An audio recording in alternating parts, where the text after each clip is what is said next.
fellow kaiju not kaiju fans? Godzilla Cow here with another kaiju film review. In this review, we'll be going over one of my childhood monster films, Tremors from 1990. So, let's get started.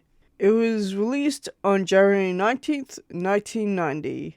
Now, luckily, I have this nifty book that I can reference for the origin section of the review. If you want to read the information in here with your own eyes, I have the Amazon link to it down below.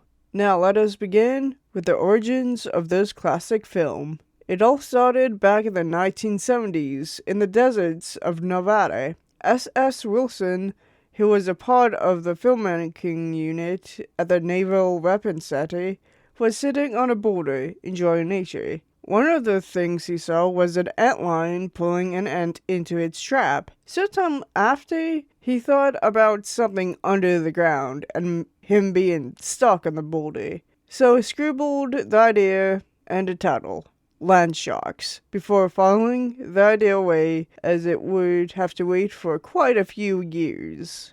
After the success of Short Circuit in 1986, working on its sequel and working at Steven Spielberg's Avalanche Entertainment, Wilson was looking through his old scraps of paper at the behest of talent agent Nancy Roberts. In late 1986, he found a particular scrap of paper that had a title of an idea and its details that he had forgotten a decade ago, Land Sharks, and the rest, if you read the book, is history. No Frills / Wilson Maddock Productions produced it, and in the director's chair is Ron Underwood, a close friend of Wilson. The two ended up writing the story along with Brent Maddock, another close friend. The scripting was done by Wilson and Maddock. For the special effects, we have Amalgamated Dynamics to thank.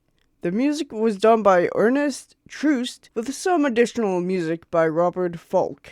For our main three of the film, we have Kevin Bacon as Valentine McKee, Fred Ward as Earl Bassett, and Finn Carter as Ronald Liebeck. Joining them is Michael Rose as Bert Gummer, Reba McEntire as Heather Gummer, Bobby Jacoby, full name Robert Jane, as Melvin Plug, Charlotte Stewart as Nancy, Tony Gennaro as Miguel, pre-Jurassic Park, Ariana Richards as Mindy, and Victor Wong as Walter Chang. Now for the story. Out in the Nevada desert, the handyman duo of Val and Earl is getting ready to head to Bixby when they stumble upon the dead body of Edgar, and this marks the start of the fight for survival and the fight against an unknown threat. It's revealed to be 4 underground giant worms.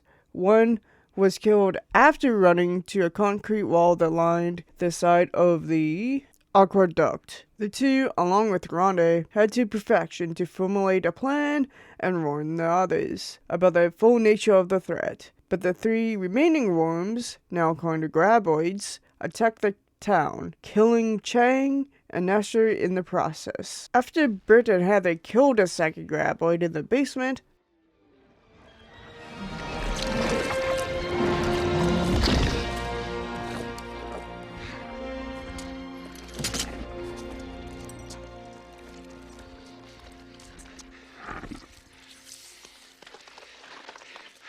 broke into the wrong goddamn rec room, didn't you, you bastard?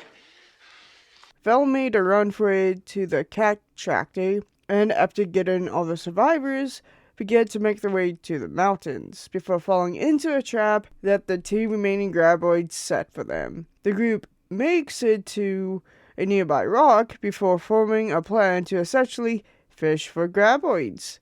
It works with one graboid who ate the lit pipe bomb and exploded. It wouldn't work twice though, and the last graboid spat the bomb out, which landed on the other bombs, causing the supplies to be lost, with Val having the last bomb. Val, Rhonda, and Earl are thrown from the rock, and in a last-ditch effort, they ran to a cliff, threw their remaining bomb behind it, so it could dig faster to get away from the source of the pain. and tunneled through the cliff face and fell to its death. After everything, our duo was finally able to head for Bixby for real, and Val finally got the girl of his dreams in Rhonda. This movie was a part of my childhood. I've had the VHS release as a kid, as far back as I can remember.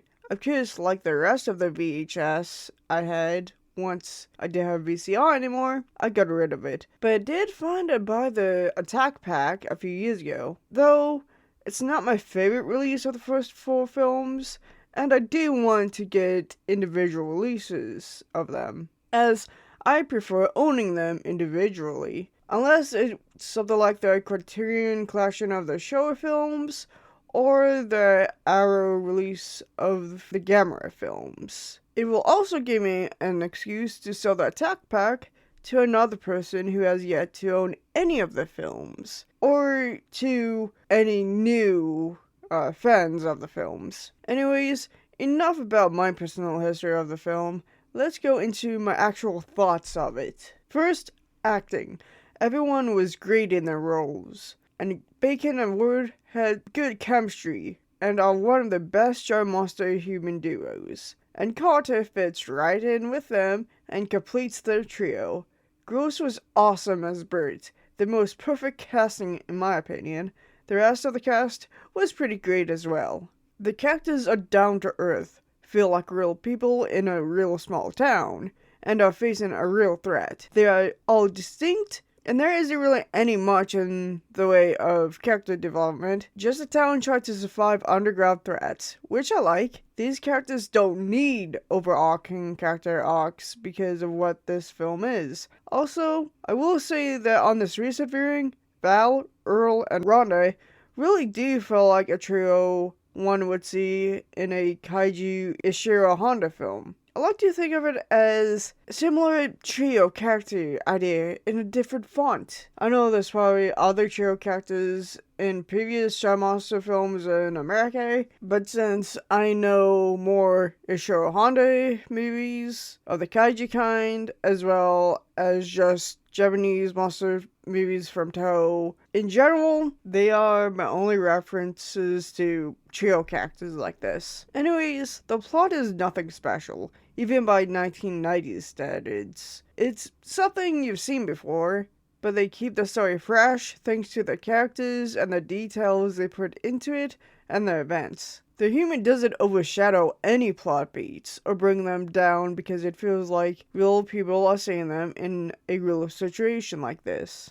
The special effects are great. The miniature work is excellent. More often than not, I can't tell which are miniature work and which are not. Now, I've been able to see some behind the scenes stuff thanks to the YouTube channel of Wilson, which I'll also link down below. And dang, they really did do what they did with what they got. I applaud the production team for all the effects they managed to do. Now move on to the design of the graboid. At the time, it was no doubt refreshing. It looked both natural and alien at the same time. The details of the creatures were something I always loved. The spikes along their hides, the hard beak to break through the soil, and the apparent social nature of the species. Them being intelligent and always learning, so the same trick can't be used twice. Graboids have got to be one of my favorite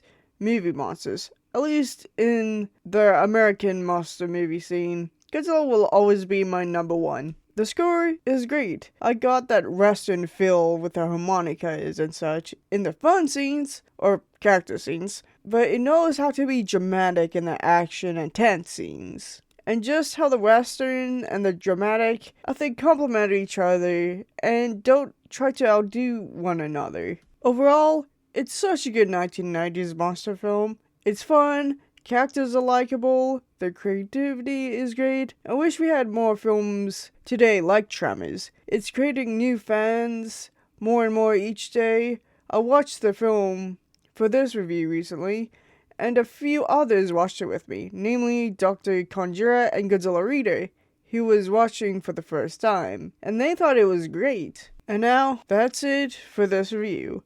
Hope you guys enjoyed. Like this video if you'd like. Comment down below on what you like about the film. Or if you just have a suggestion for a future video. Subscribe for more content. And now, this is Godzilla Karu, signing off.